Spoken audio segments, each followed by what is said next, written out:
using our imagination to worry instead of wonder, while simultaneously downplaying our accomplishments, minimizing our insights and awarenesses, and chalking things up to luck or chance.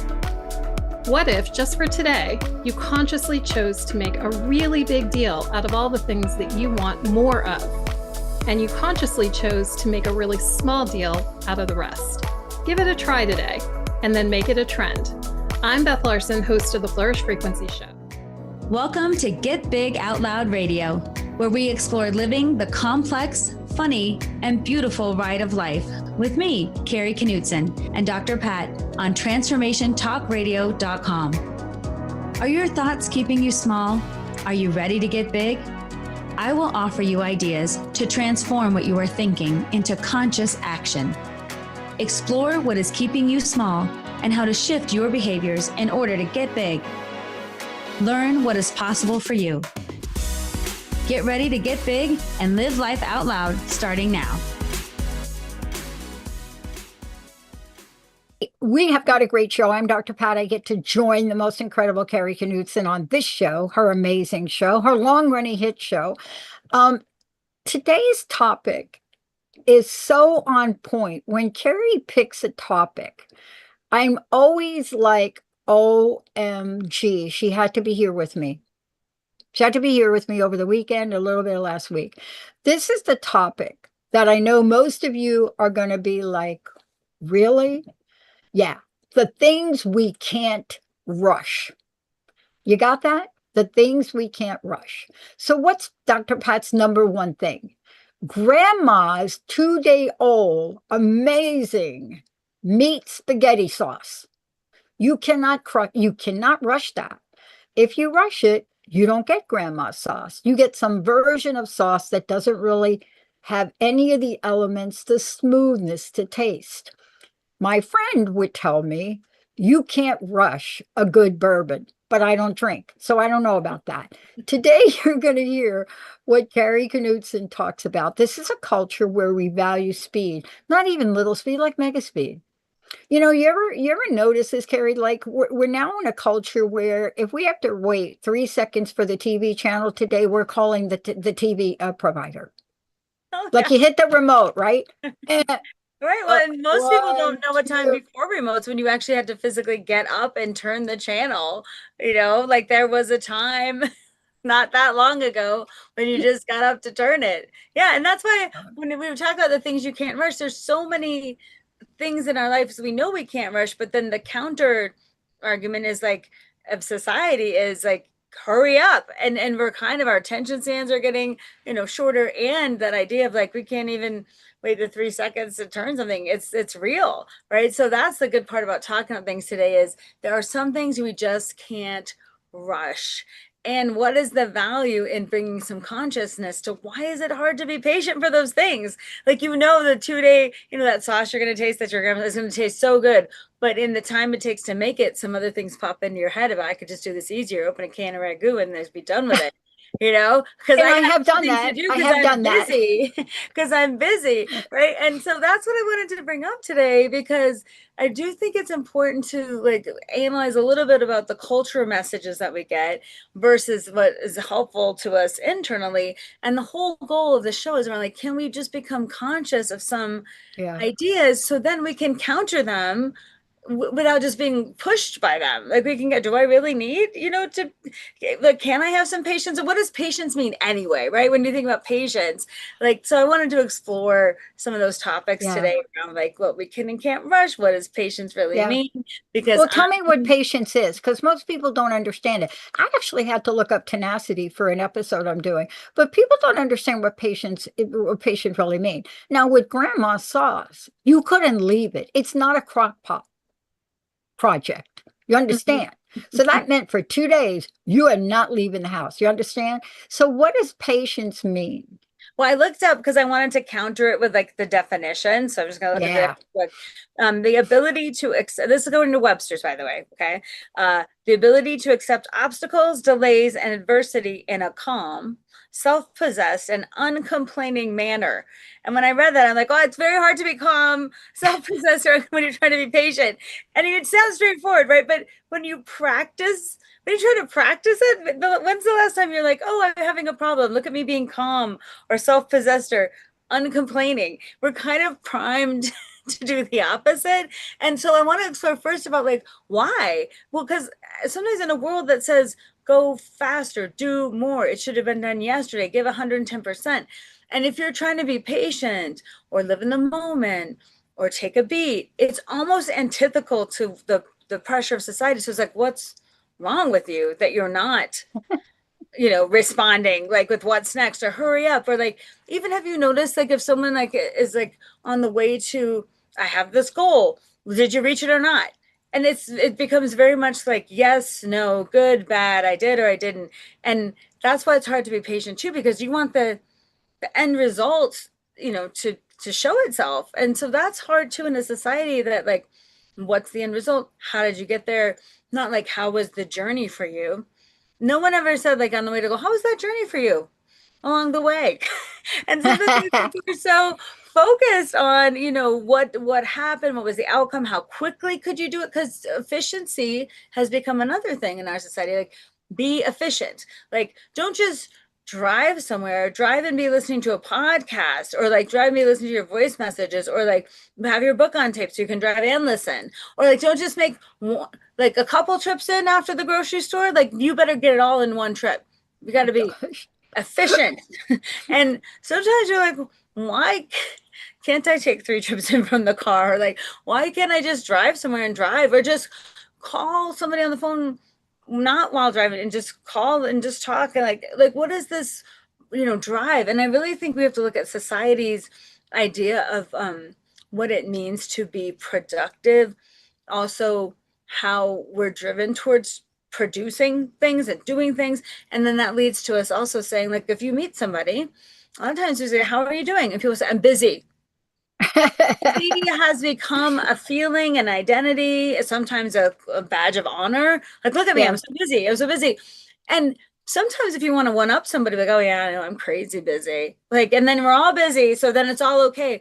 But if you just said like, what if you're not busy? Then do you have worth? Are you okay? Like, but we right? Push that up on a pedestal. Well, you're absolutely, you know what? When I talk to our clients, we have a number of amazing hosts on the network and I do meetings with them, but I will get these text messages. I know you're really busy. I have never said I'm busy. I don't even use that word. Okay. You understand? I don't, because I don't want to be busy. I want to be in harmony. I want to be in flow, but I'm shocked about how many people think I'm too busy to talk with them. And so I thought about that and I thought, okay, even if I don't say the word, am I demonstrating that I'm too busy? Am I doing something? But then the sanity check was, no, I'm not. So what happens is I think about that and then I think, oh my gosh, they must be too busy. Now we're into a conversation and a story we just made up about everybody in the world being too busy, and none of it's true.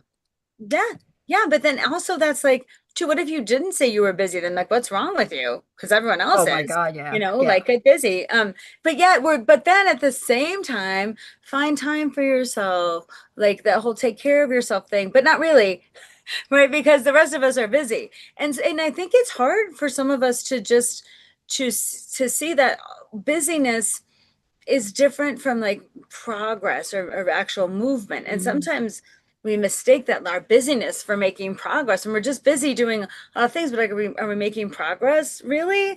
It's harder to see that. And I think that we have to identify the cultural norms first, which make us feel like I should have done that yesterday. I have got to hurry up. I've got to be busy getting, like, even for rest. Sometimes I think about like the idea of like when you need to rest or your body needs to stop or you need to sleep, like that's not productive time, but like, is it? Because your body needs that, but we don't sometimes categorize that like, oh, I'll figure it out, like I'll sleep later. I used to think like, oh God, you can sleep when you're dead. Why do you need it now? Like I used to have to like really like go.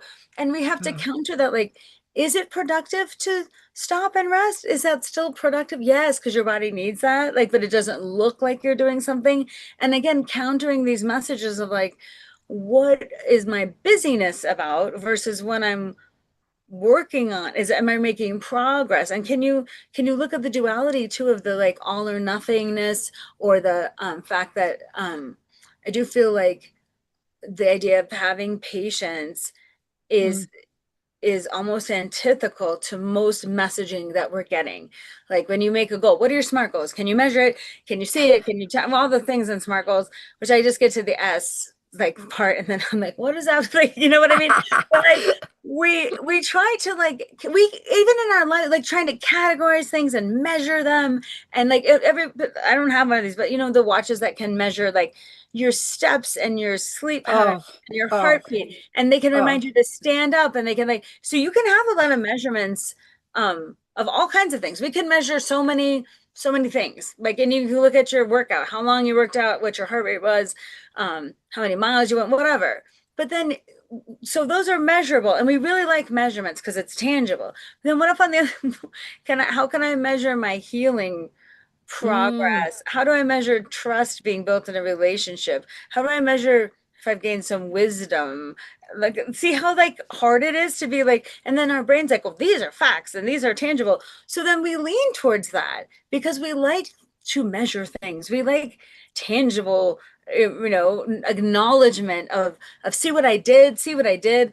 And that, I think, comes not only from society, but from the human need to like show other people, to get some recognition that if other people see my growth, or I have something to show for what I did, I have something to show for it. Seeing what I can, and I think that has its place, but it's to me, it's at the expense of all of this other kind of growth over here, that we miss out on. If we're so focused on this, we miss it on that. And then I'll say this too, like feeling like a failure. I didn't reach my goal, so I failed. But you're like, did you do some things towards your goal? Maybe you learned something in that, because it's that all or nothing. I either got my goal or I didn't. I either succeeded or I failed.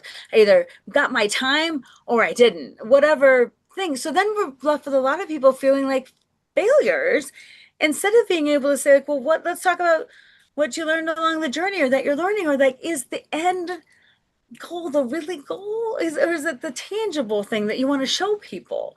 Like, so I think that's worth exploring a bit in our own psychology, because our identity doesn't get wrapped up in achievement, right? It's more wrapped up in, am I making progress, versus did I achieve all those things with my SMART goals? I never could remember what the S in SMART goals meant. I mean, I think it's interesting because let's talk about two things that you brought up. And I want to make a distinction between busy and rushing. Busy and rushing. Because people don't put those two together. They are two peas in a pod. They are two strange bedfellows. And what do I mean by that? If somebody is in that busy, busy, busy energy, can I call it energy for the moment, right?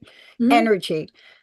Okay, let me ask you a question. Have you ever watched window people put windows in high-rise buildings? When they're strapped into all that climbing gear. Busy is not something you find, right? And it's really interesting how it shows up in language, because part of this you mentioned about healing, and I want to mention something about healing.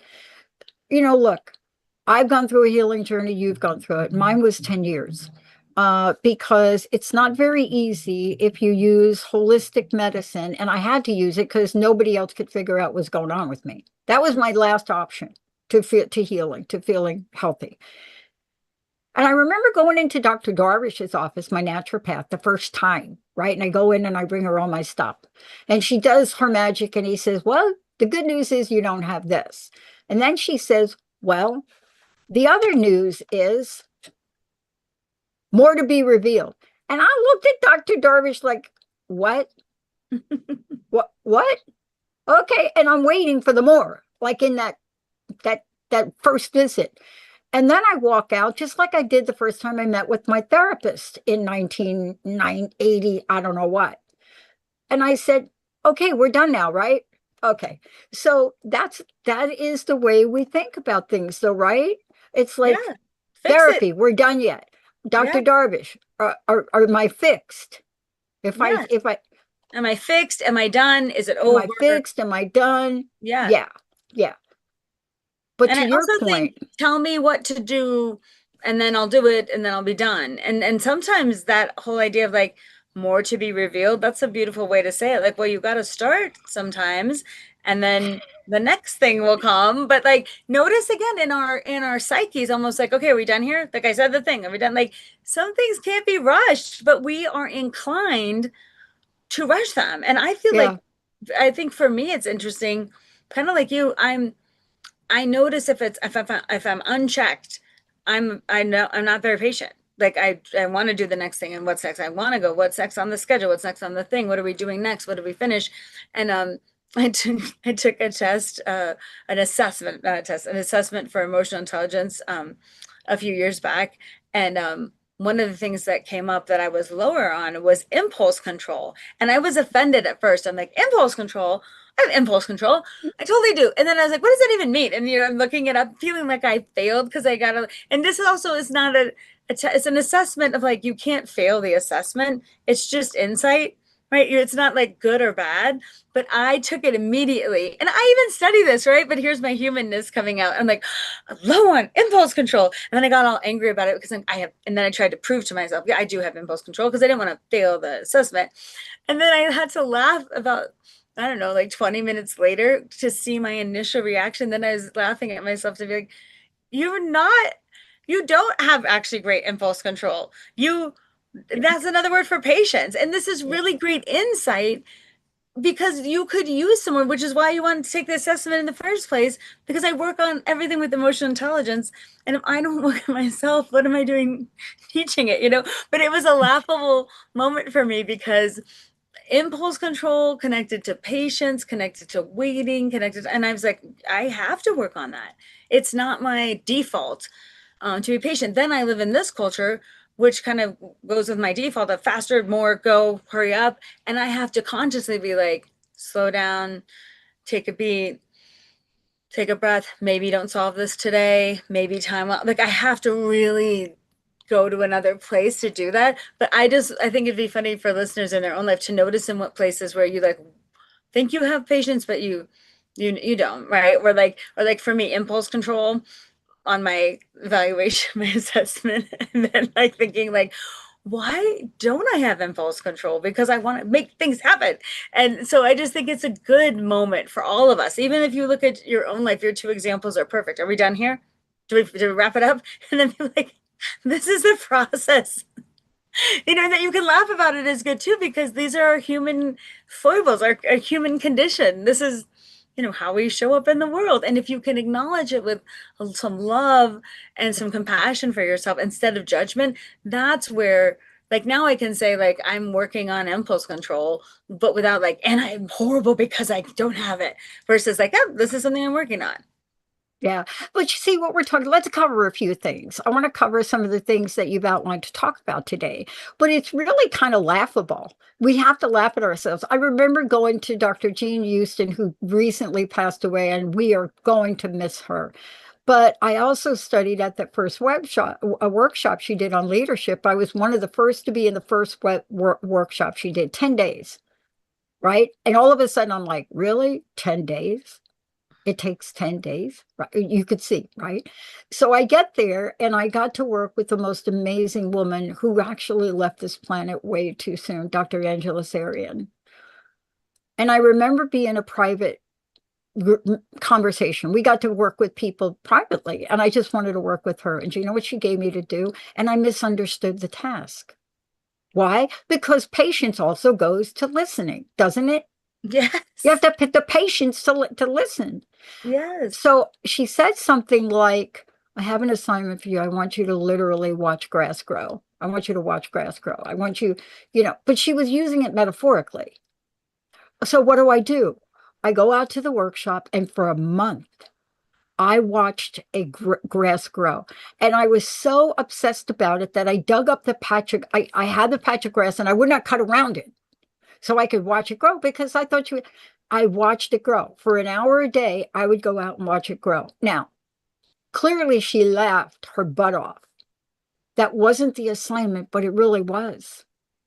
What did that tell me? First of all, it let me know I could actually spend an hour, and I was really busy back then. I'm going to tell you, I was just so busy. I was finishing up my doctorate. I mean, busy in the word where my day was full. I never felt busy, but I took an hour and I watched the grass grow every day. And something happened to me around that. And then I forgot it. So walk us through the important growth areas of our lives that maybe if we all could sit and watch grass grow for 15 minutes, it may create a shift. But Yes. let's talk about the list and what some of the real challenging areas are for people. Yes. Well, and I love your example because the whole thing of like literally watching grass grow is one way to think about it, but all in our lives, it's like, where in my life could I be watching grass grow? But what I think sometimes people do is they be like, now I have to, like, if I want to meditate, I better meditate for an hour and like make sure I do it. Like versus like, can I take some breaths in this moment and bring mindfulness to this moment without having to like set a timer, sit on the floor, do an hour, whatever. Because if it doesn't fit into your life, then you do a task, you do something that and then it's not really the point of the task. Like the whole thing, the point wasn't to watch the grass grow. Can you stop in your life and notice something for a period of time, right? And sometimes things take time. So doing something on the daily that slows you down and makes you stop, that's like a good lesson. But then again, what you said, but then how come I forgot it? Because real life, because it was so extreme, right? It's not part of your real life. And part of the goal when you think about practicing mindfulness and self-awareness are there things I can do on the daily, not a special, now I'm going to practice mindfulness and like because I could do that for some amount of time if I'm like want to do okay, I'll take this retreat or I'll do this thing, but like eventually real life comes back in. So the goal is to say in my real life, in my actual day today, how I am including things on the daily. And I say this: real time, real budget, real you. The real time you have to do something, but also I will say in the time category, when people say they're busy, I try to say this because we make time for things that are important all the time, even if we're busy. So I like to say that's not a priority for me right now, just to recognize when I say I'm too busy for that, because I'm like, I will never go to sleep with the kitchen being a mess, even if I'm exhausted. Oh yeah. I will clean the kitchen, right? I will clean it up because I don't want to wake up for it in the morning. So that's a priority. So I still have time somehow to clean that, right? Even if I'm exhausted, I'll make time for that. Or when I think about like, the things that are important, like even if I'm busy, I'm going to figure out how to get my kids where they need to go and figure out the schedule and do the thing because they have to get where they need to go and they need someone to help them do that, right? So that's my priority, is that they get to school and their activities. So like we have different priorities even when we're busy, right? So like I feel like first of all, thinking about time, I don't have time for that, versus like what's my priority. Then so real time, thinking about the real time you have in your day to do things, but then real budget. Like sometimes like going on a retreat, I'd love to go on a yoga retreat to like the south of France and like have a month to just be calm, whatever. Like that's not gonna happen right now, right? Oh So my real gosh. budget. And sometimes like do you have a budget to take a yoga class? Do you have a budget to go exercise or whatever at a gym? Sometimes we don't have the budget for things that we think would help us get into that place of patience and slowing down or like mindfulness. So you have to think, is walking around the block, observing nature and taking or sitting on my back porch for a minute, watching the hummingbirds come in, is that enough to slow me down with the real budget that I have to do things? And then real me, what are things I enjoy? Like I don't enjoy sitting cross-legged on a mat. Like it just was uncomfortable. And I'm always thinking, am I going to fall asleep or not or whatever? But like when you're thinking about And start snoring. or start snoring or is but whatever. And again, that works for some people. So you don't want to poo-poo their things, but real you means like, what does it mean for me to be patient with myself and slow down? And this is like two small examples though. Sometimes when the sun is setting, and my husband's really good about this, he's like, oh, let's go make sure don't miss the sunset. And so even when middle of cooking dinner, we'll put everything on simmer or whatever, and like go out for 5 minutes and just be on our front porch. And it's sometimes it's the best part of my day, just to like slow things down. Like I don't want to miss the sunset, right? Like, and to see that. And then other times too, I'll just slow down. Like I have a favorite tea that I like to drink, and I like to make the tea, and I have a favorite mug.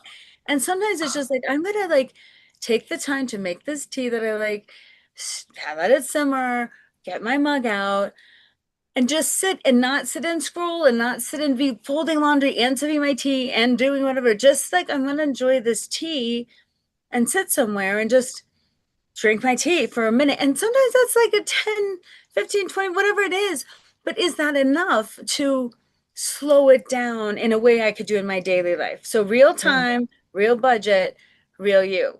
Things that you can do. But part of that is inviting the idea of like, in what ways in my life can I slow things down enough to enjoy them or appreciate them or get a lesson from them, whatever. In what ways can I consciously invite that in a world that says, hurry up, move on, get done with this. What's the schedule? That's like the middle point, I say, between like making a decision and just being run by your unconscious mind. I'm going to make a decision to slow down. I'm going to make a decision to enjoy this moment. I'm going to get a decision to let myself relax a little bit. Or, and I even like to say, even enjoy, like, did you get through your day? And is there's some things you can be like, I'm proud of myself for getting through today, instead of like, you know, like waiting to the end of the month or the year to like take stock on what you did. Could today be enough? Right. So that's one kind of thing that I wanted to think about, like how we invite that kind of thinking into our lives. And that, to me, that's also about permission to, like you were saying, I'm in the middle of my PhD, but yet I'm going to go spend an hour kind of meditating outside and being outside. Right. And then what did it give me? Well, sometimes it doesn't give us stuff right away. Sometimes we're annoyed by it, or sometimes it's like we have to let our body, like I have to calm down enough to enjoy an experience. I have to calm down. You really do. You know, this is really reoccurring across the board, but you and I are perfect examples. Now, I got to tell you, my greatest teacher right now is Linda, my best friend. And, you know, I'm not saying that Linda is the most patient person in the world, but there are some things she's extraordinarily patient. And I'm watching her now. She made a decision. First of all, you've got to make decisions. You've got to make a decision about, do I turn right or do I turn left? I mean, it's not quite like that, but you get it. But we're back here in New Jersey, and it's an opportunity. And, you know, when you go through and you handle the loss of a loved one's estate, you know, or the loss of a loved one, like a mom, like she did. She took care of her mom for like 12 years, then had to handle all that. So she has all the paperwork. And I'm watching her now because what did she say to me? She said, I've got to do this. It's starting to feel heavy, but I'm watching I'm watching the systematic way. I'm talking boxes. Every piece of paper is picked up, read carefully. A decision is made. Do I keep it emotionally? I'm watching this. It's such a beautiful depiction of what you're talking about today. Why? It handles one, the recovery from loss. And yes, we do grieve decades after we lose someone, but I'm just watching the patience. See, now, if that were me, kind of like when I moved out here, you should have seen the way I got rid of things on December 10th. Hello. But I'm watching this. And at some level, I could feel the energy and the gratitude. Now, what if we could do that in different areas of our life? We're going to take a short break. When we come back, what is it like to really look at items in our lives where we can kind of accelerate things a bit, but other areas, you better have the patience of a saint. Carrie, how do people find out about you? What is the best way for people to work with you? Because you are an emotional intelligence expert. And then when we come back, I'm going to tell you about my lesson from ping pong. Oh, of course we had to bring up ping pong. We would Oh my miss it, God. right?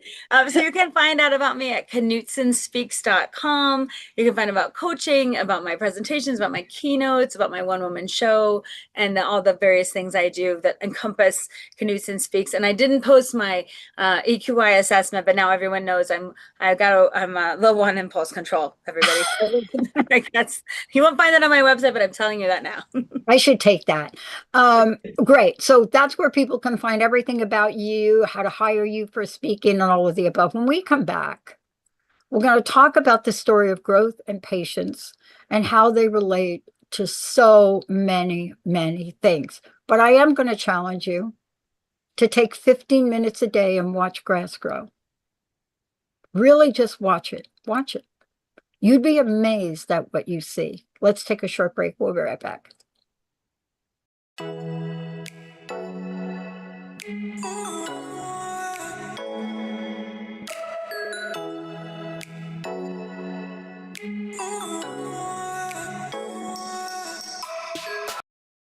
We remember a time when you could simply form a thought and it would manifest. The harmony was forgotten, but it is returning now. The Power of Inspiration and Awakening Radio with Julia will take you on adventures through the heart and spirit, exploring who we once were and how to awaken that power today. Julia studied under the guidance of wolves, learning from their wisdom to master a higher frequency for new state of mind. Learn to master the secrets of manifestation. Visit OneTrueSelf.com. Are you ready to get big and live your life out loud? Tune in to Get Big Out Loud Radio, exploring life through the lens of curiosity and compassion, with me, Carrie Knutsen, joining Dr. Pat live every second Monday at 10 a.m. Pacific on TransformationTalkRadio.com. I will offer ideas to transform what you are thinking into conscious action. If you want to get big and live your life out loud, visit me at KnutsenSpeaks.com. Mystery School Ancient Wisdom for Everyday Life is your practical and inspiring gateway to spiritual awakening. Join me, Shakti Durga, and Dr. Pat every first and third Monday at 3 p.m. Pacific Time as we explore relationships, inner plane realities, channel light beings, learn from ancient wisdom, and share tools to navigate life with ease and grace. Are you ready to step into your highest potential? Subscribe to Mystery School. Your transformation starts here. Cut the shit. Stop struggling to feel present. Stop being taken advantage of. Express how you feel and stop making choices based on what other people think. Intuition Unleashed, a Revolution in Personal Liberation podcast is your go-to resource for combining guidance with mental health and spirituality and solving your questions about why you can't seem to catch a break and find your true happiness. And you can find more episodes at becknelson.com/podcast.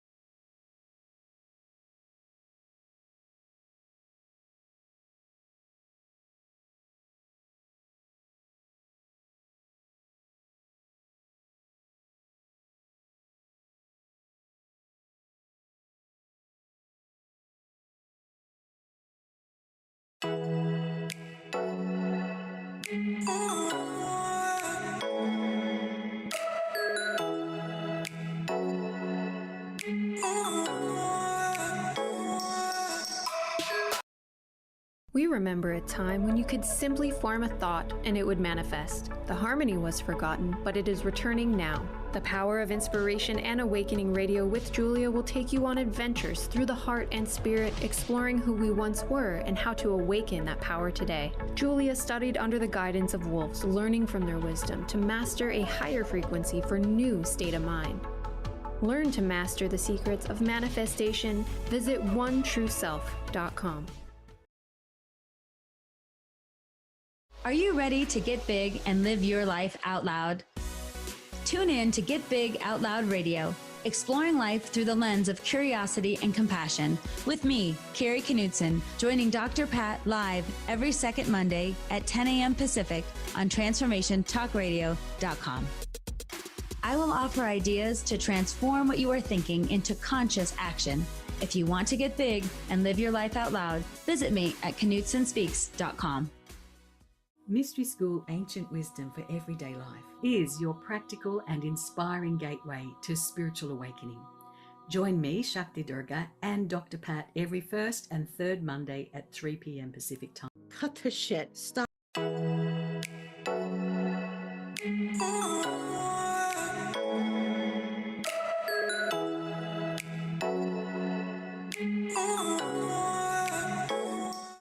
Hey, everybody, welcome back. Before we go into this, one more time, give out your website if you don't mind, Carrie. Sure, it's KnutSonSpeaks.com, KNUTSON Speaks.com. You can find out about training, coaching, presentations, keynotes, one-woman show, the whole thing, it's on there. Yeah, and in a couple of months, I'm going to be hooking up with Carrie because she's going to help me with my Unstuckable platform and speaking platform for that. Look, we were talking about what's patience. We're talking about the things we can't rush, and so trust was one of them. Learning a new skill is another one. And then we're going to talk about some of the most important growth points that you especially have gone through recently. But I get coached, this, and I change clubs. Now, I still play on Tuesday at my other club, but I wasn't feeling it. It wasn't a good environment. Is the culture good? Whatever. So I started up at Match Point, and I love the people. I love the coaches. I show up on Saturday. You're there from 2 to 4, and I'm a pretty good player. So they don't have a lot of criticism. They do have a lot of coaching, but the one thing across the board that I heard over and over and over again on Saturday was, don't rush. Slow down. Don't rush. And one of the coaches that I love getting coached from says, you're rushing. Why are you rushing? Why are you rushing your forehand? Why are you rushing? We're going to be here from 2 to 4. Rushing is not going to get you out of here any sooner. It's not going to get you. So it showed up and it held a mirror in front of me. And when I left there, I had a new perspective that reflected on my life. Because I got to tell you, there's some things I'm getting very impatient about. So walk us through, because you're going to talk about one of them. Walk us through you and why this topic became so important to you.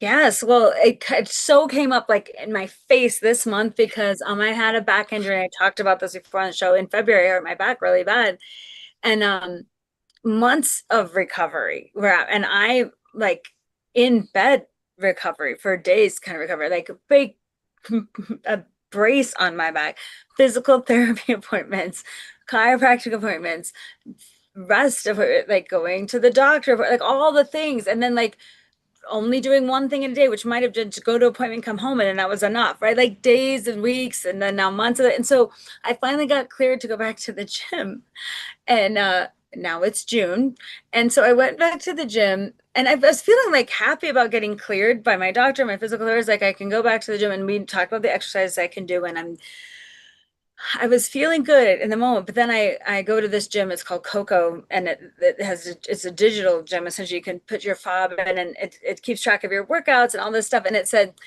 "Welcome back. Your last session was on February 6th." And I just looked at the date, and I'm like, February 6th. And now I'm like February, March, April, May, June, July. I was June, and I was like, oh my God, 5 months. It's June, and it's been 5. And then I was like, I was just in a weirdest place because I'm like, part of me couldn't believe it had been 5 months since I've been there because it didn't feel that long. And other, it was like a century of like these 5 months have taken so long just to be able to go back to the gym. And it was such a weird juxtaposition moment. And then I felt all this sense of like, why wasn't I here?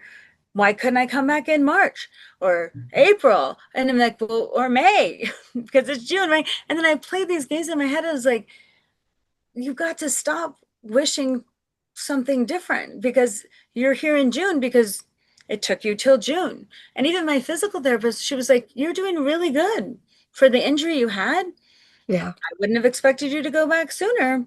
I think you're on a good line. Like her perspective was so like, you're doing great. And my perspective was like 5 months. And then what I started to realize was I couldn't see my progress, but the progress to get me to the gym even was huge progress. And I didn't count all the days of like resting is progress, right? Getting able to get off from the bed. And I had my husband, even one day I was feeling sad about my progress, and he's like, you couldn't even get out of bed by yourself, like, or put your socks on. Let's go back to those days, right? Like, you couldn't go down a step. Like, do you want to remember that to see how far you've come? And like, so sometimes it's the remembering the progress, even if it's slow or you can't see it. And I thought, my back healing, I couldn't see my back healing. And sometimes even feeling it change from day to day, like that's healing, even though it's not all healed, it's in process. So the whole experience of going back to the gym just kind of shocked me into like the range of emotions I had about progress, success, timeliness. What was I succeeding? And even my first workout, I'm only cleared to pick up so much weight now. And I had to laugh because the person at the gym was like, well, we'll just set up the machine and you'll just go back to the beginning. And she said it was like, this is great. And I wanted to cry. Like, I don't want to go back to the beginning. I don't want to. I want to be where I was when I left off before the injury. Oh, I know. I'm different now. I have a back injury and I am working on my full recovery, which everyone says you'll be fully recovered. But I wanted to do it. I got hurt in February. By March, I should be ready to go. So it was the reason I wrote this podcast, because I was surprised at myself and my wide range of reactions to simply the idea of going back to the gym and seeing that like on the screen. And made me think probably in our lives, a lot of people have those moments where like we feel I felt kind of gutted for a minute. Like I was like, what am I doing? 5 months. And then I have to tell myself, yeah, 5 months, that's really good. And it's just important, and that's why I had to reflect on it, because without reflection, I could have stayed in that spot. Like, I'm failing. I have to go back to the beginning. Oh my God, it's been 5 months. I haven't really done I don't have anything to show for it. And on the other hand, to be like, look what you did in 5 months. Yeah. Look at the progress. And I kind of think about this analogy sometimes. If you plant a seed, you literally don't see anything for a long time. And it's doing all this work, but you can't see it. But we trust it because we know the journey of a seed into, like, say, a flower. We know the journey is you got to go down and get rooted, or out, to get rooted, and then you can go up. But we wait. We even say, like, it says a time of germination. Like, I got to wait this many weeks. We don't yell at the seed. We don't berate the seed. We don't stop watering the seed. We know it's going to happen, right? We know. And then when a little sprout comes up, we don't squish it down and be like, oh, damn, you're only doing this much. We're like, yay, you're going to start to bloom. Because we know what to expect. And I'm like, why can't we do that as human beings? Like, look at me.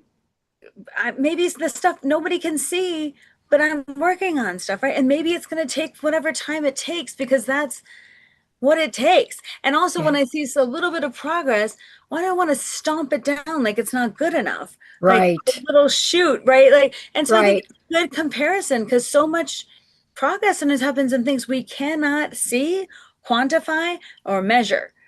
And we love to live in a society. I can see it, I can quantify, I can measure it, and I can, prove it. And the things we can't prove, like, am I building trust in my relationship with someone? How do you prove that? Over time, you build trust. If I'm learning a new skill, am I supposed to be good at something right away? I had to know how to do the thing for a while and learn the new skill, right? To get better at it, because I'm not doing it yet. But then those are so important. It's important to consciously think of that, because if we miss the opportunity to consciously be like, no, I'm doing okay, or like, this is progress, this counts. And that's what I can, like, this, everything has to count towards the eventual goal, but the timing of it is not always up to me, right? So that's what the back, thanks Coco Fit Club for that. Like, I had a real moment at Coco Fit Club. But that's the lesson. It's like me, I got 2 knees replaced during COVID, and people say, really? Why'd you do that? That's another story for another show. It's the best decision I ever made. The hospitals were so clean, you could literally eat off the floor during COVID for some of these things. But I went at the tail end of COVID, but I went and I said to Dr. Boone, okay, let's get them both done.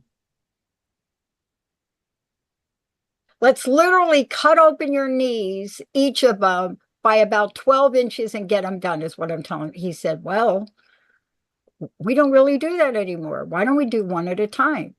We can't do both? Well, we're going to do one at a time. Okay. Okay. So how long does it take to do one, then the other? 3 months. I can do it in 2. No, you can't. No, you can't, Pat. This You're is not bargaining. that game. You know that game? I could guess it in what 3. No. But I did do it well. My mindset was to get it done faster, but not compromise on quality. And sometimes that is what happens. We take a shortcut, especially on loss. We take a shortcut. We don't mourn it. We don't grieve it. And then this happened to me the other day. I drive down the street and I get triggered by a street sign that I used to drive by 40 years ago. I said it to Linda. I said, Linda, I'm telling you, I drive down that Route 22 and every time I pass the street, I get triggered. She said, why? I said, because this reminds me of being 17 years old and my parents throwing me out and I'm on the street and my car broke down on Terrell Road. And I said, clearly, I got to do healing. Have you had anything like that? Loss is a tough one. You cannot rush that. No, but we sometimes aren't I done yet? And I call this for me, I want to skip the line. I want to be done. I want to just, and the line is there. And you know what happens if I was going to a bank and try to skip the line, people would give you the death stare and you would not. You can't just, like at a bank or let's say the grocery store, there's no place in life I know we, but I'm just going to skip this line, right? Like, but in life, sometimes you're like, oh man, grief again, or I thought I was done with this, or especially when we get triggered by things. And I think the same thing happens to me. Like, when you think about different things, like a number on the scale, a number in your bank account, a way things should have happened, a memory of a song that comes up, whatever. And then you think, oh, I thought I was done with this, but then here it comes right back. And that's an important message for us. Like, and I say this to myself as a thought pattern, Carrie, you can't skip the line. You can't skip the line. So you got to be where you are. But sometimes it's helpful, especially people, well, I want to skip the line. You're saying, well, I want to do it in 1 month. And your surgeon's like, well, typically the human body needs this much time, right? And even if your body doesn't know about your timeline, it knows about its timeline to heal, right? Yeah. You know what Dr. Boone said to me? He's so smart because he knew better. He said, okay, we'll see. Now he knew. He knew it wasn't going to get done in a month. He knew a month's time, I'm going to be bawling my eyes out trying to move. But, sometimes, Carrie, we see it in other people, like in Annie, right? Annie's college search. Let's talk about that. So like Annie is my oldest daughter, 17, getting ready to think about college. She's going to be a senior. And we are starting the college search and we're starting to look at, and there's so many options, like too many options. Go anywhere in the whole world, basically, right? And what we're trying to think about is, I'm trying to frame this, and like the whole college search is just the journey to bring us closer to the answer. But it's hard when you go to a campus and you're looking around like every school has great programming, things that you want to do, beautiful campuses, all that stuff. So sometimes it comes down to like, how do I feel here? Do I feel like I could spend some time here? But then also the idea of like, we're spending time to do this so we can rule out some things we don't want because it's getting closer to what we do want. Even if it's not that particular school, it's important to like, this is the journey to come to a decision, and it just takes time. And we have to like, again, the things you can't see, how do I feel about something? I can't see my feeling, I'm experiencing my feeling, right? Like, or how do I know something resonates with me? I'm checking in with to be like, how my connection to this place feels. I can't show it to you. I have to experience it. Yeah. And so I also think at the same time, when we're looking for schools, we're also managing a life transition of like, what's next for me? And some of the fear around like, what will my life be like now? Like I'm going through a major growth stage. So like the process is almost like the journey of the college search is a little bit around having patience for like, we're not doing this to make a decision today. We're doing this to help us make a decision down the road, but we have to start now. We have to experience the things now because it's helping us forge a path. And I think that's a good metaphor in life. Sometimes when we're trying to make decisions, like sometimes I got to be on the path that will help me get to the eventual decision, but I can't be like, I want to do this and now I've decided. Some things take time. They just take time or experience. And then the things you can't see are like, how am I processing this? What ways is this stretching me? How are my emotions playing into this? Those are the intangible things that you can't touch, but you can feel and you can process. But that's again the thing. Prove it to me. Measure it. Show it. Prove it. What's the timeline? And when you don't have it for those things, and to me, the most important things, like, how do you measure when you think about like love? When you measure like relationships, when you measure your capacity to generously give of your heart, right? Like when you're with somebody, and like you said, just listen. Like how you feel about an experience, like is hard to measure. And so then again, our other part of our brain is like, well, prove it, measure it, quantify it. And I also think like, does this college have it for Annie? Does it have this program? Yes or no? Then is it worth visiting? Well, we have to. Do you really know what you want to do with your whole life right now at 17? So was it maybe worth it to have a broader search than does this program have, like college have exactly this program? Oh Maybe my God. As a parent, come on now, wait a minute though, because you're bringing something up. It's not just about Annie. Parents have to show extraordinary. Now, for me, let's talk about this. I went back to the doctoral program very late in life, and I did it after the job loss thing. And I applied to 35, 36 schools, and I had to wait. And slowly the rejections came in, except for one. And the one school was actually my first choice, but it came in and it said, "Are you ready for it? We're going to put you on a wait list for next year." So, hello. And I thought, what the is a wait list? I mean, the letter came to Linda. She's the one that sent it back. And I had packed up and moved to Seattle because I thought, what the heck's a wait list? What am I? But I didn't read the small print. You're not in this year. You'll be in next year. But the waiting.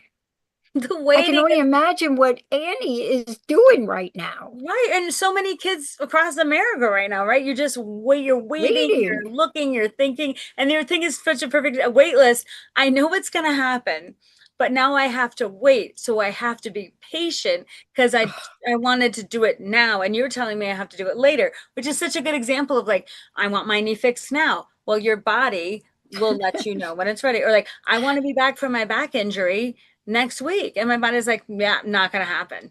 Right. Like, but back, what does it mean to be back? And that's why my husband's like, well, you couldn't get out of the bed before. Now you can't. Like, is that progress? So like the idea of being, things are going to happen in our lives. They are just because time marches on. Right. So you eventually, the wait list will be over and you will be in that program, but you're at your own concept of wait list. And now I have to wait a year and like, even though I know the thing's going to happen, but your journey to get there. Right. And also almost, would you look back and say, were there some good things about waiting? The best thing that ever happened to me, because what I did is I packed up and I moved to Seattle, and I just moved back to New Jersey, but I lived in the Pacific Northwest for 30 years. And I do not think I would have done that. Right. But this is all part of the journey. You know, I was coaching a mom the other day, and this is a short story. We can talk about it more. And she said, I don't know what to do. What happened? She said, my daughter will not apply to any other school except the school that Caitlin Clark went to. Caitlin Clark is women's basketball icon. Almost everybody knows her if you don't follow the sport. My daughter wants to go to Caitlin Clark school. I said, okay. I don't want my daughter to go to Caitlin Clark school. My daughter doesn't play basketball. I said, okay. Did you find out why she wants to go to that school? Yeah, she's given me this is mom's word, cockamamie story about the excellence and what Caitlin Clark accomplished at this school. And I want to be in that energy. Mom is not thinking energy. Mom's thinking, you don't live in that state. How much is it going to cost? You don't play basketball, but you want to somehow go and stand on the court that Caitlin Clark. You know, we have to have a patience of the heart too.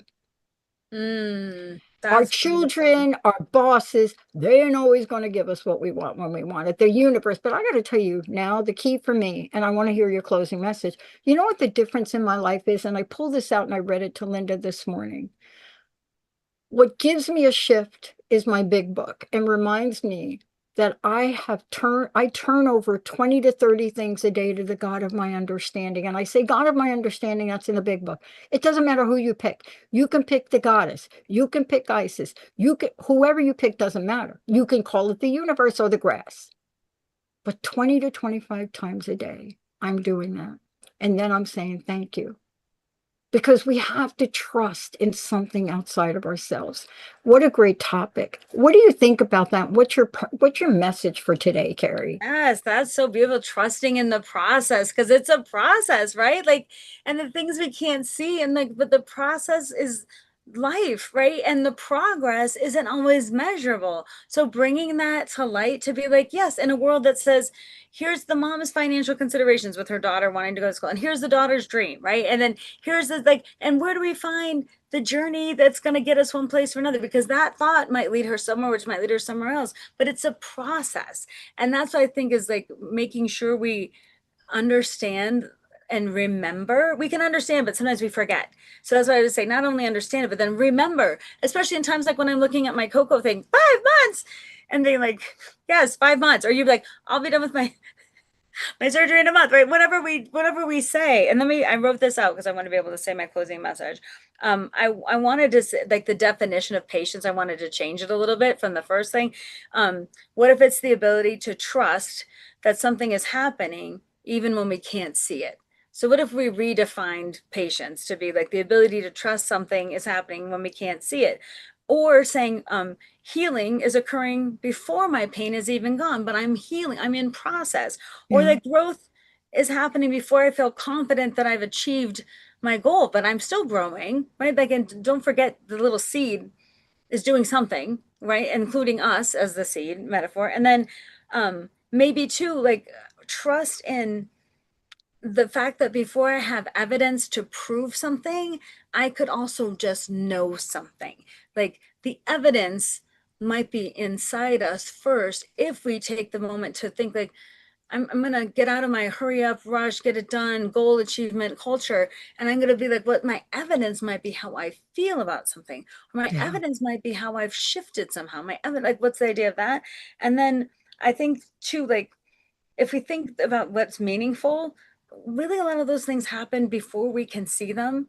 Like, we don't get married and then express our love. We fall in love and then get married, right? Like, but that happens something. And then that's why the things we rush, like, aren't really the things that matter the most. And when you think of what really matters, that cultivate, like your relationship with Linda, your friendship over years, right?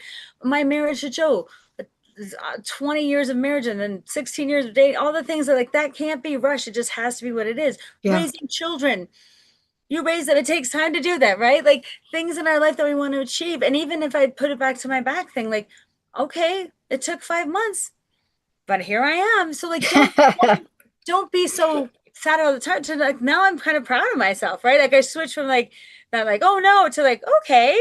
Right. And so like, do that inner work. So then the outer work can reflect it. The inner work first and then the outer. Yeah. Carrie, thank you for this. I want to say 2 things to people. First of all, Carrie's work is also the emotional side of it. And there is an emotional side. I mentioned my knee surgeries. I got 2 brand new knees. They were perfectly done 6 months after I was done. But it wasn't until last week that I stopped playing with knee braces on. Why? Because I didn't trust, I didn't believe. Now, that's significant. I took them off and I haven't put them on since. See, it's also what you talked about, because there's emotional side to this, and Carrie Knutson is an expert. Go to knutsonspeaks.com. That's the part of this, the emotional side. That's where we all need help. Carrie, thank you for a great show. Oh, thanks, Dr. Pat. And thanks everyone for listening. I can't wait to hear where Annie actually goes. All right. Find out. Oh my God. I can't wait to find out. Thank you all for tuning us in, turning us on. We'll see you next time. You have been listening to Get Big Out Loud Radio, where we explore the complex, funny, and beautiful ride of life with me, Carrie Knutson, joining Dr. Pat live every second Monday at 10 a.m. Pacific on TransformationTalkRadio.com. I will help you to know which thoughts are keeping you small in order for you to get big. Get big and live your life out loud. For more information, visit KnutSonSpeaks.com.